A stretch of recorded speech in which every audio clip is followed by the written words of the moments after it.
I turned a rotting shack into a masterpiece, and now my parents are suing me to give the keys to my spoiled sister. When my grandfather died, he left me his derelict, collapsing farmhouse in the countryside. My parents were furious.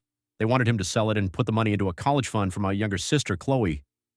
My mother literally called the house a pile of rotting wood for a rotting son. I've always been the disappointing child. I didn't want to be a lawyer or a doctor. I wanted to work with my hands. While my parents paid for Chloe's luxury apartment and her 3 failed attempts at becoming an influencer, I was living in a tent on my grandfather's land. For 4 years, I spent every cent and every hour of my life restoring that house.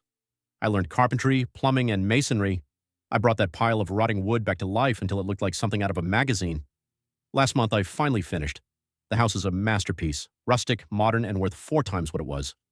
I even started a small YouTube channel documenting the restoration, and it took off. I finally had a home and a steady income. I invited my parents over thinking that maybe, after seeing what I had accomplished with zero help from them, they would finally respect me. Chloe came too. She spent the whole time taking selfies in my kitchen and talking about how aesthetic the natural light was. The next morning, my parents called a family meeting. My mom started crying, saying how blessed she felt that I had created such a perfect environment for Chloe to find her creative spark and raise her new puppies.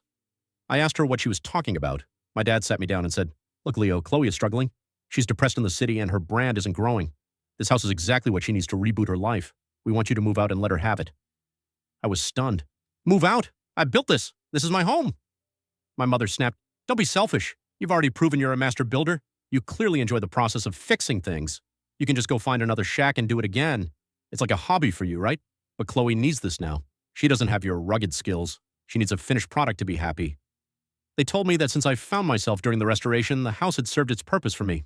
They actually argued that me keeping the house was wasting my talent, whereas giving it to Chloe would be saving her. My father even had the nerve to say, "Think about it, son. You can find a new project and we'll even help you buy the tools this time. But this house, it just fits Chloe's image better.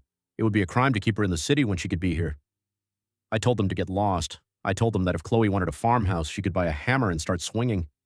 My mother screamed that I was robbing my sister of her mental health and that I was cruel for making a delicate girl live in a cramped apartment while I sat in a big house I didn't even need.